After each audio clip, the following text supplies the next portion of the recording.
Hello and welcome to Turning Lewks, a beauty, cosmetics, and makeup podcast. I'm your host, Darren Mew, and we are on episode 6. All bloody ready. We are, 6 episodes in to what I'm hoping is a season that you're really enjoying and really loving. I really am loving creating this podcast, and I'm hoping that you are all enjoying listening to it just as much as I am in creating it. But with that being said, let's kick into some beauty news of the month. Recently, we've had the Spring Summer 24, the fashion weeks, and this episode I thought it'd be good to look at some of the makeup trends that came out from London Fashion Week. Of course, a lot of the fashion weeks are inspired by each other. So, bleach brows made a return in New York, along with glossy cheekbones and lots of blush, which was significantly absent from last season. We also saw, especially in the UK, London Fashion Week, a lot of clear skin, luminous skin, which was really, really central to a lot of the looks, going into that kind of clean girl with an inverted commas look. So yeah, clean, fresh looking skin, perfected skin that was very luminous. Places like Burberry, David Comer, and Harris Reed did that kind of look. There was also some more dramatic beauty looks too, pops of color, but in very well placed and specific ways.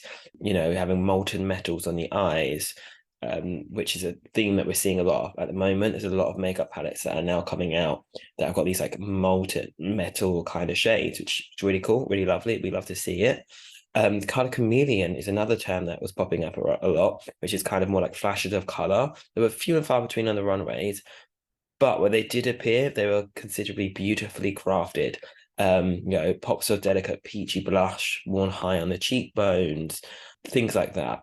We also saw, again, bleach brows, so that kind of taking away one of the strong facial features, but then enhancing eyes. So even if though the skin may be fresh, you'd have a very pop of color in a color highlight in the inner corners of the eyes, which really made some looks stand out. And also a vampy lip, which is interesting for the spring summertime, having vampy lips, which is normally something we see in the autumn time. So it's nice to see the kind of changing things up there. Next beauty news is some of the brands that are doing really well on TikTok. Now, in the beauty world, obviously, there's lots of competition, especially on social media, but there are 4 beauty brands that are really popping off on TikTok, which may be a surprise to you. 4 brands are Sigma Beauty, Rem Beauty, Florence by Mills, and Tatcha are 4 brands that are really doing well and are industry leaders on TikTok. Now, what's the key to their success? Knowing their audience super well and making sure their content and videos are very much aimed at them and they're aimed at their audience, whilst also showcasing the makeup that they're trying to sell. As well as this, posting lots. TikTok loves you to post lots and keep people on the platform, and consistently posting. Having a strong TikTok brand strategy is really, really important, and you can tell by these brands that are doing it super well. I'm kind of surprised at some of the brands in this list. I didn't really think many people, lots of people were checking for Sigma, Florence by Mills, and Tatcha, and also Rem Beauty, from what I've seen online, doesn't have the best reputation in terms of products. They're very hit or miss. But to see that as these are the 4 brands that are doing super well on TikTok in terms of their content, it's interesting to see. And it also shows that everything you see on TikTok from what influencers are saying might not actually be what is really happening in terms of the brands themselves. Now, with that being said, let's get into the chat today with our makeup artist friend, Grace Insole. Yes, hi. Thank you for being on the next episode of the podcast. Thank you for having me. Do you want to start off just maybe just introducing yourself, your name, what you do? Yeah.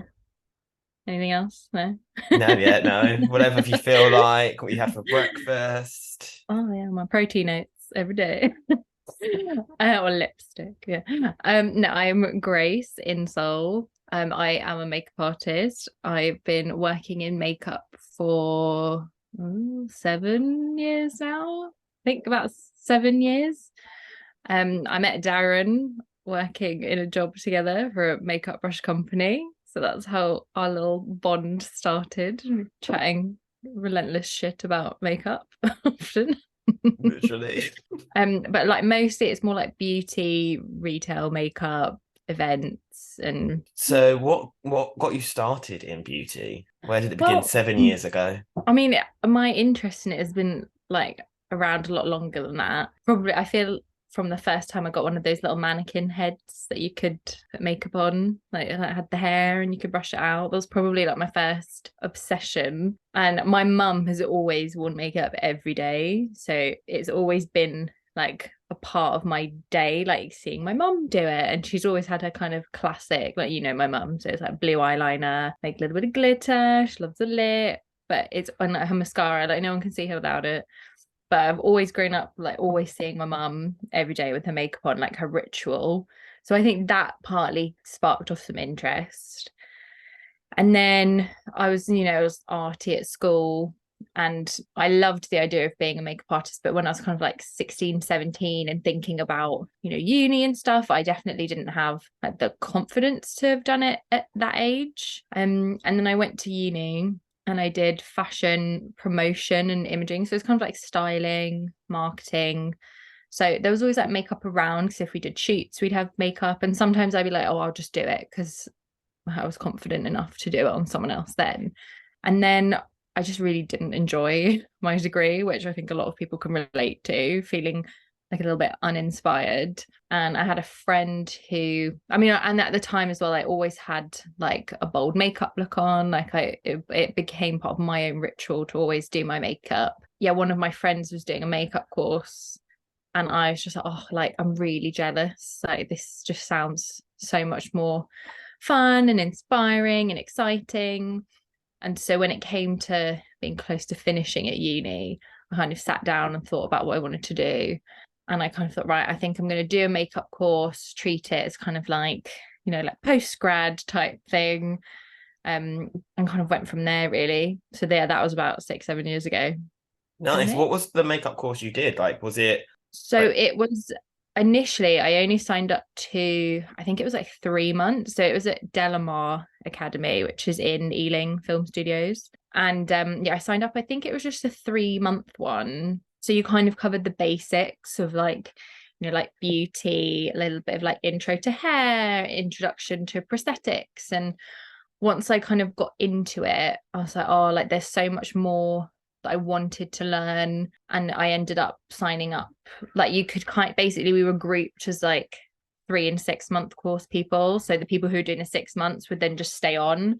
And pretty much everyone stayed on in the end who'd signed up for the 3 months. So we all just wanted to go that a little bit more in depth. So yeah, we literally covered everything from just like basic beauty and editorial to like full on, like we made full on facial prosthetics and everything like that. So it was a very varied course, and like wig making. And What do you prefer to do? Makeup on yourself or makeup on other people? I think I like both. I think I prefer doing it on other people.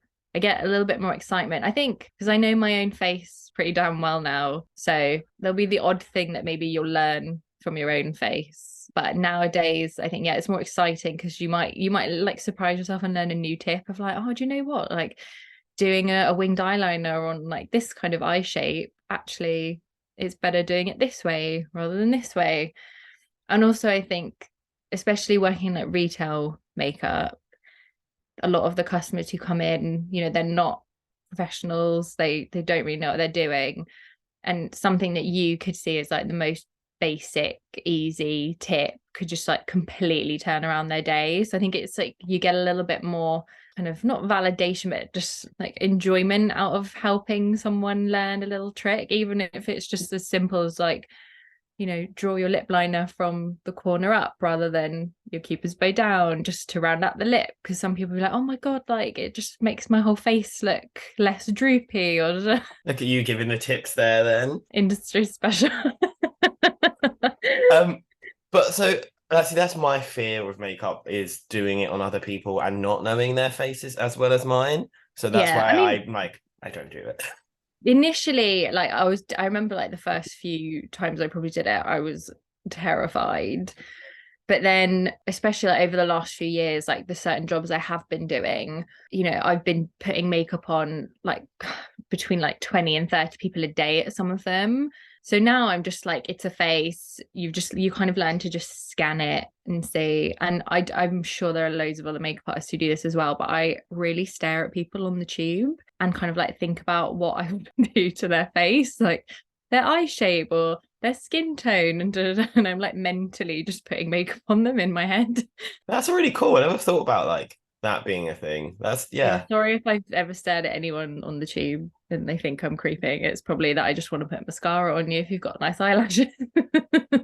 Do you ever like watch people doing their makeup on public transport and are also doing the same thing of being like, oh, I wouldn't do that, or I oh, hate that's a it. weird I way. hate it. I hate watching people do it on public transport. Although some people I'm like, you have the skill of doing the winged eyeliner with the tube, like thrashing you around. But then most of the time I'm just thinking about how dirty the tube is and like, or seeing them pull the really dirty makeup brush from the bottom of their makeup bag. And that really triggers me. Well, there was one girl I watched, she was doing her eyebrows with this felt tip eyebrow pen. And I was looking at her and I was like, okay, your eyebrows are done. And then she just kept going back in and back in. And I was like, no, they were done 10 minutes ago. And it took so much self-restraint not to just take the pen off her and be like, please just stop. I always find when people do their makeup on public transport, they do it in such a weird order as well. I'm just like, oh, you're doing your like really weird order of way people do things, and it's just like, Yeah. Sometimes I'm mhm. wondering if I'm like, is it that you're trying to get certain bits done before you know you have to get off, or either that or they just have a really weird routine? Because obviously I know that everyone will do their step by step, and like I think people are quite rigid about it. But yeah, I think some people are just slapping on being like, right, I can get this song because I have to get off in 2 stops. And then when I get to the other end, I can do this a bit more easily. I don't know. I just don't think I could ever do my makeup on the tube. No, same. One, obviously good people watching, but also two, Yeah. like, yeah, like people who do like mascara and winged eyeliner. I'm like, that is going so close to your eye, and this is weird, rockety rickety right now. I just can't imagine it being like it's just for me, it would just never come out even. Like when I'm doing my winged eyeliner on myself, I'm like leaning on my like any surface I can get to, I'm leaning. So yeah, the tube would be a disaster. Having Again, said that, I another hardly tip ever there. wear winged eyeliner, so Literally. I feel like for you as well, like your personal makeup kind of has really like changed over the years quite a lot as well. How would you describe your makeup style now as opposed to maybe even 3, 4 years ago? it's definitely changed since the pandemic, not to bring that up, but like beforehand I feel I mean, you know what I used to always be in like really bold, colourful, like I just pop out with like polka dot eye makeup on. But I think I did not wear it for that like first lockdown pretty much. I think the few times was when you and I did like Zoom makeup play dates just for something to do. And now I feel like I don't feel like I've gone like minimal because I still do, you know, like I've got purple on today, it's a little bit stronger, but I've definitely gone more minimalistic in my makeup. I don't know how I would describe it. I don't feel like it like for me it's like my mood. Like there's some days where if I'm really tired and I can't really be bothered, like it will just be like a really quick wash of eyeshadow and mascara. Or then there will be certain days when I'm like feeling a little bit extra and maybe I just, you know, I've seen something that's maybe sparked my inspiration. I'm like, actually, no, I'm going to have a little bit of a play with this today. But for the most part, I've definitely scaled back how much makeup I wear. And I don't know as well if it's a thing of like aging. Like I just don't, I feel like my younger face, maybe I could get away with like a bolder look. I just don't feel like I can anymore. Really, that's really like an interesting thing of like, yeah, I feel like that's a happens with a lot of people as like as they get older, their makeup style kind of Yeah. does become slightly more minimalistic. That's what my next question was going to be like, why do you think like that's kind of changed? But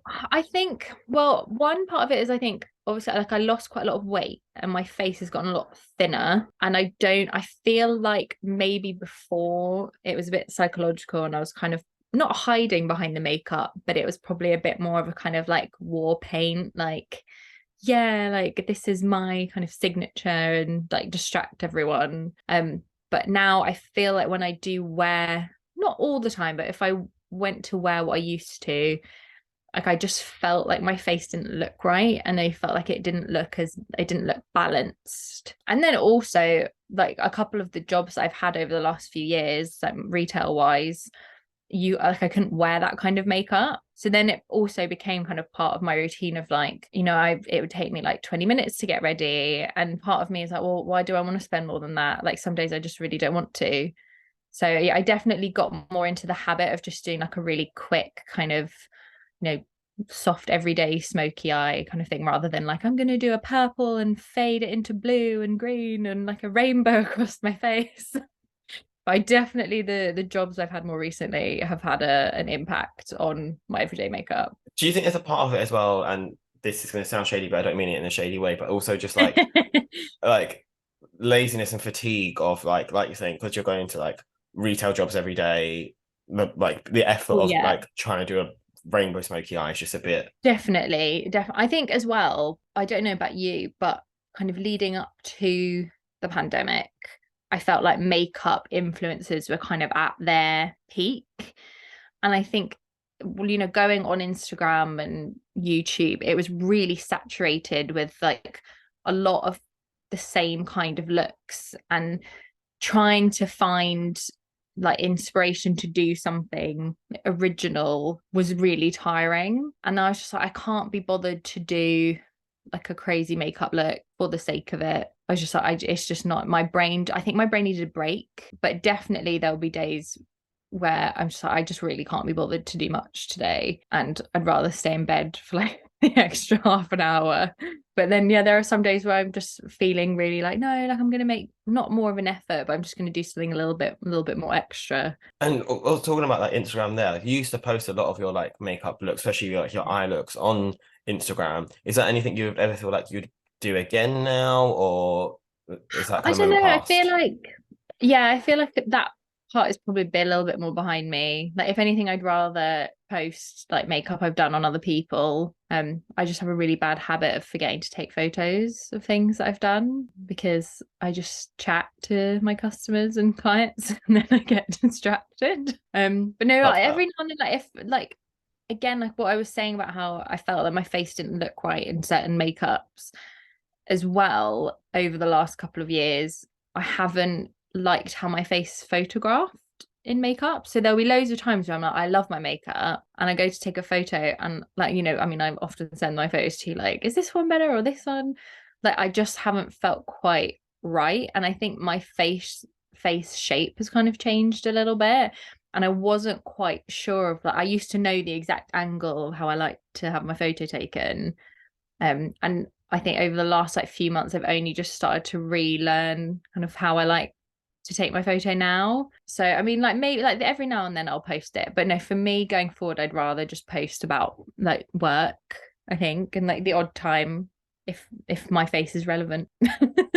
If my face is relevant, though. Is my face relevant? Probably not. Yeah. It's the tricks and the tell of it all, like your face changing and having to completely like change your face. Yeah, I mean, it is like it's so bizarre. Like, I'll just look at them, and for ages I was just like, I don't know what it is that's not it's not sitting right. And I'm not, particularly someone who's particularly self-conscious or like seeking like validation and being like, oh, like if I post this, like no one's gonna like it. But it was just more, I was like, there's something about my face that has changed, and I hadn't quite grasped what it was, and it just took a while to kind of get there. And like sometimes it might literally just be like, no, you just needed to powder that day, like you just looked a bit shiny.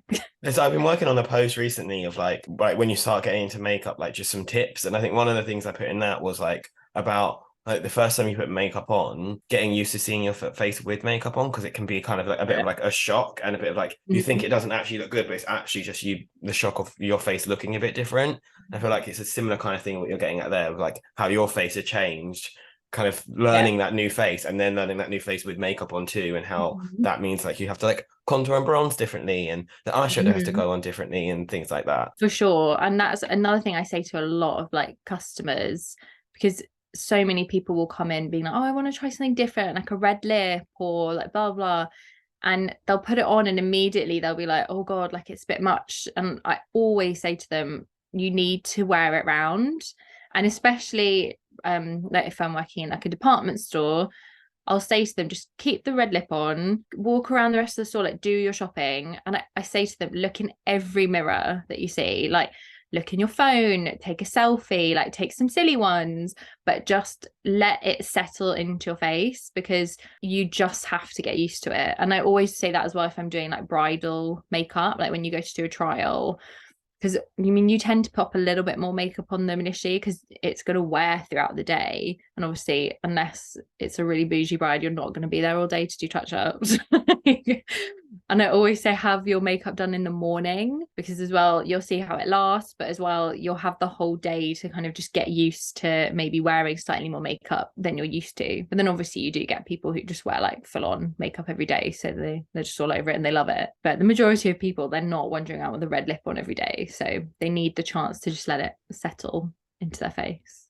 Yeah, definitely. And you kind of mentioned it there, but like you've worked for a lot of like different brands and makeup artists and stuff over the years. Like, what's that been like, and what's it like kind of working either for brands or for like for makeup artists and stuff? I really enjoy it. I like the variety. So, like, currently, I work for Facelace.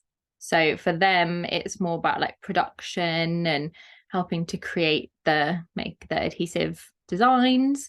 And it's really interesting for Facelace, or for me, is getting to work so closely with Phyllis and seeing like designs, like the complete like concept and all the different versions of it. And she gets all of us in the office, it'll be like, can you try it on to see how it fits like everyone's different eye shapes, because we've all got completely different faces.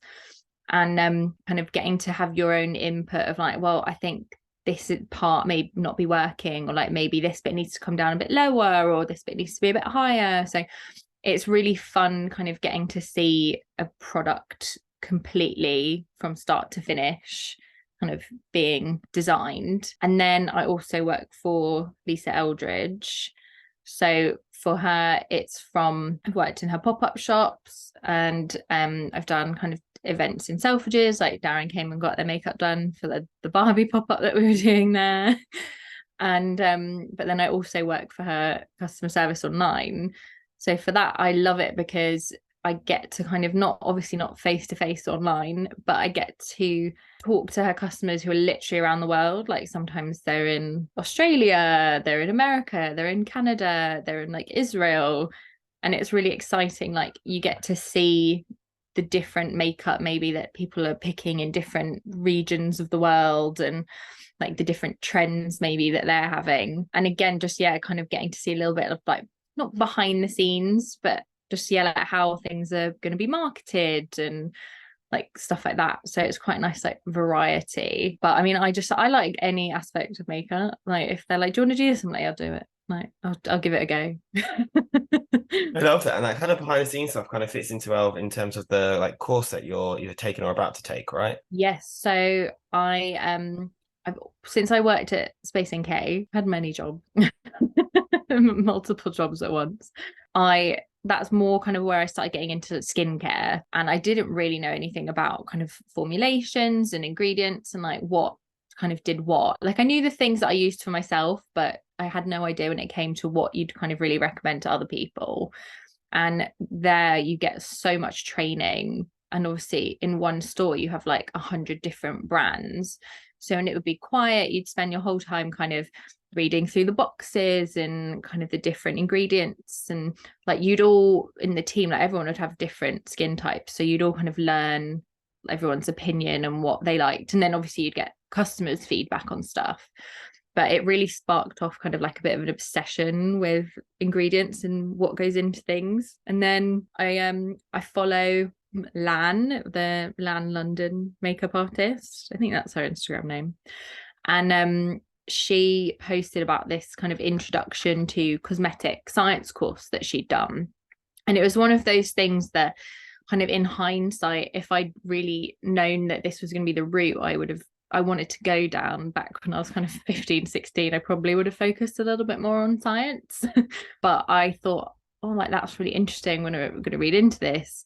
And it's one that you can just kind of do in your own time. And it's just like kind of the basics of different kind of ingredients. And like, they even cover kind of like what has to go on packaging. And I was learning about kind of how different like particles are used for different effects, if you want kind of pearlescent or like duochrome and all that kind of thing, and like literally how they're made. It's really in depth. So it's kind of something that I wanted to do for myself, of just learn that little bit more about what is actually in product, but also might then be able to kind of take down a product development route. because I just love testing things, kind of texture and all that kind of thing. I just love playing with it all. So it was one of those things I felt like this was like a bit of a natural progression, basically. And so product development, meaning you're going to come out with your own makeup line, yeah? Oh, probably not, no. Do you want to fund it? If only I had the money to. I mean, you never know. You never know down the line. But no, I mean more in terms of getting maybe to work for some of the brands that I have worked with and give them a bit of advice from, like, as well, someone who is a working makeup artist. Because I think a lot of the time, the cosmetic scientists, and this is no shade to them because they are a lot smarter than I am, like, it's great having all these good ingredients and coming up with these formulas, but being someone who's actually working with them, whether it be in editorials or on the shop floor or with clients, like, it's very different getting to actually test them as well, and the skin feel and the finish and how well they last, and actually having someone who has a bit of experience in working with them is very different. Yeah, it kind of is giving me that kind of almost Lisa Eldridge kind of vibe of like being able to use the products as a makeup artist, but also understanding that kind of what goes into a makeup to know why it's working that certain way. So like if something's got too much silicone in it, you can be like, oh, I think this product's too slippery, but for X, Y, Z reason and stuff too. And I think that's partly why there's becoming so many more like makeup artist led brands. And I don't mean like the influencer type, like I mean people who've really worked in the industry for a long time. So obviously, yeah, Lisa. And then I don't know if you follow Violette France. So she's the creative director at Guerlain.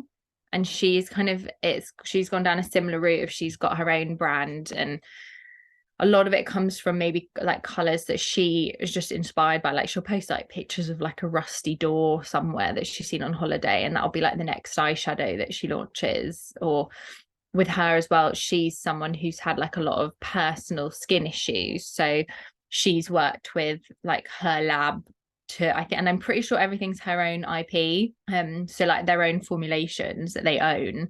So everything's kind of gotten like this extra little bit of care and detail, rather than they've just gone to like a big trade show and met loads of manufacturers and been like, oh, I'll just whack my name on that tub of moisturizer or like that eyeshadow. And yeah, there's a few brands that I think like those that I think they're just going to be those ones that have a little bit more longevity to them, rather than the kind of influencer brands that they obviously don't know that much in the long run about ingredients and what goes into it, and they've just stuck their name on it for a bit of a profit, really. Is there any like makeup artist led brands that you obviously really like? Because obviously there's loads, isn't there? There's Pat McGrath, there's some Myrix, there's Hindash. Yeah. I mean, Hindash, I love everything I've tried so far, and I know you have palette as well. Yeah. At the moment, I really like Vive. I think Jamie Genevieve has done a really good job there. I mean, obviously, like, you're never gonna love everything from one brand, but a lot of the time that's just down to personal preference of like, it might be like the shape of a brush or something like that. But the majority of the stuff I've tried from Vive, I'm really impressed with. And I mean, Pat McGrath's kind of, I feel like, fallen a little bit to the wayside. I don't really know what's happened there. Maybe they'll kind of not rebrand or like resurge, but it's a lot of the same shades and different packaging, which is a shame because I was really excited when Pat McGrath launched, and I have like a few of those original palettes and I love them, but like nothing's really grabbed my attention from them for a really long time, which is really sad. Yeah, that's like, I think like a similar kind of sentiment for a lot of people. It's like, oh, how many like pinky purpley eyeshadow palettes can you do? Yeah, it's always like blush tones and rose. Yeah.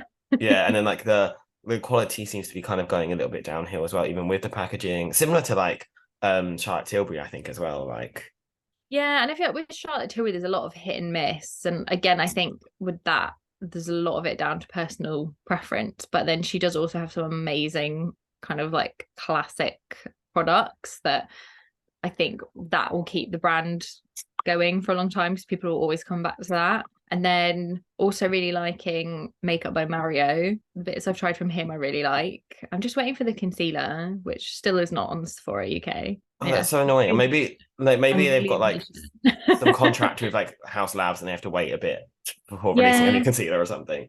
Yeah. But I wanted to love the House Labs one, but I don't, and I'm really sad about it. Really sad. Yeah. Yeah. But I like a lot of the stuff I like from that brand, but some of it I don't. It's a bit hit and miss for sure as well. But obviously Gaga's not a makeup artist. And I know Sarah Tanno is involved in the majority of like creating the products, but a lot of it I don't really quite understand like the thought behind or like why they've brought out certain things before other products. But who am I? I'm not in charge there. And it's also I really don't like House Lab's kind of vibe of clean beauty and kind of really ramming it like it Yeah. doesn't really mean anything. The word clean does kind of wind me up a little bit. Like I would have so many people being like, no, I need it clean and I need something with no chemicals. And I'm like, everything is a chemical. I don't really know what you understand. Or they'll be obsessed with that Yucca app. And I feel like it's a lot of fear mongering a lot of the time. But yeah, so brands who are kind of pushing the word clean, I tend to avoid unless something really speaks to me. But like I'm not necessarily looking for clean beauty. I'm just like, if it looks interesting, I want to try it. I keep going to look at those Katie Jane Hughes hyper shine highlighter sets. I can't quite justify £70 for a highlighter set. That's the other thing. There's so much Doing a like research on it. there's so much like luxury makeup now, like further than high end. That I'm just like, who is paying that much money for like Chantecaille and all of those kind of brands Yeah. too? And it's just like, why? Chantecaille, again, I think with them, they have really high quality ingredients. And I think for them, they also have a lot of limited edition collections. So I'm assuming from what I know, it'll be that they just don't buy as much. So it'll be a higher price point. Whereas obviously if you buy more units of something, it'll be cheaper. But yeah, again, like they're just kind of a bit of a flop brand for me. Like I was never that excited by them. I It's also liked those the eyeshadows, but they're £50. yeah, and it's also the lack of inclusivity in a lot of their stuff too. Like their Yeah, I can bronzers never and match stuff, myself which with like foundation. yeah, And I am the palest human. Like majority of the time, I can find a foundation, but in those, I could not. yeah, it's wild. Mm. As we're coming towards the end of the episode now, time Okay. flies really quickly. One question I like to ask everyone is, what Okay. was the first makeup item that you ever bought? Ooh, I'm pretty sure it was an Urban Decay eyeliner. I would be surprised if it wasn't because I remember like my mum and I would go shopping like on a Sunday. We'd go to Kingston and Boots at the time, or I think the main brands in there, like makeupy wise, there was Urban Decay and there was that I think it was called Hard Candy that sold. I don't know if they sold Yeah, makeup. I remember buying nail polish, and I think I really wanted some makeup, and all that my mum would let me get was a blue eyeliner. And I think it was because I she mean I wanted was to steal it. yeah probably yeah. No, I think it was more. I was probably like 10, 11, but I think it was more like a blue eyeliner is quite like an innocent color, if that makes sense. Whereas obviously you see like 11-year-olds now and they've got like full contour and eyelashes and like they look about 25. And whereas I think that was, back then it was more just like this is something that she can play with and like it's not gonna maybe spark off any like self-confidence issues. It's just gonna be something that she can play with and have like a blue eyeliner and it'll be fun, basically. Yeah, I was gonna say it's very like kind of fun thing. It's not even black, which it can also be kind of like used to like lift and stuff. It's more just like a fun Harsh. little color. Yeah. Yeah, like I think a Um, black eyeliner can be so harsh, especially on a really young face. So I think the blue is just I know she can be creative with it and have a bit of fun. And I'm pretty sure it was probably I think it was the blue eyeliner and those little moon dust eyeshadows, and it was probably like a pearlescent white one, which I probably still have somewhere because I'm a makeup hoarder, so I don't really throw things away. it's also wild that like those moon dust things have come back around and like they're really popular again now. I know. I think it was like Polyester Bride was one of the shades, and I purchased that so many times in my life. But I can also understand like that kind of like fun element of makeup also kind of plays into like your earlier kind of style of makeup Mm, as well, like pre-pandemic style of definitely. makeup as well. Like Mhm. it's that similar kind of vibe of playing around, being colorful, it not Mhm. being super serious. It's kind of just like Yeah, that I think that was the main thing of like the seriousness of like I think some people get really wound up and they get so stressed being like, oh, what if it goes wrong? And I'm also like, it wipes off. Like, just have fun with it.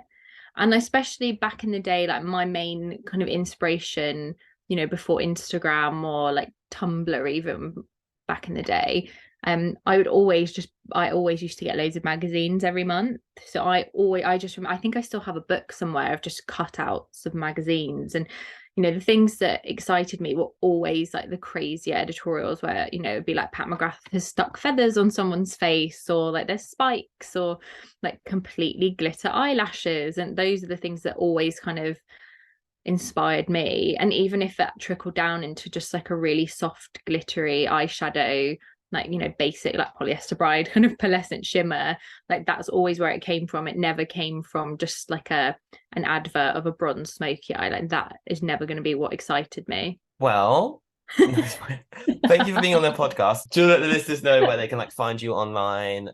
You can just message Darren and Darren will tell you. No, I'm at Grace Insole, MUA. And when I say insole, yes, I mean like in a shoe. Because you do have about 50 different Instagram accounts. Okay. Darren is so dramatic. I have 3. Who doesn't have that many these days? You have 3 now. One is inactive. Yeah. Thank you for having me. Yeah, and we'll chat soon. Well, that's all we have time for this month. I really hope you enjoyed that episode. It was so much fun talking to Grace. I am very good friends with her outside of the podcast, and we've had lots of fun over the years talking about makeup, working in makeup together. So it's been really, really nice talking about her history in makeup and where she came from, where the passion came from. And it's really nice to see that kind of like side of beauty where it's both, loving the makeup, but also understanding the product side of things and the artistry in how things are formulated, which I think is really super cool. Here's a reminder to make sure to subscribe to the podcast and leave a review. It really helps out. And don't forget to follow us on Instagram and TikTok at Turning Lewks Pod for behind the scenes content, ways for you to get involved, and for you to know when the next episode is coming out. Bye for now.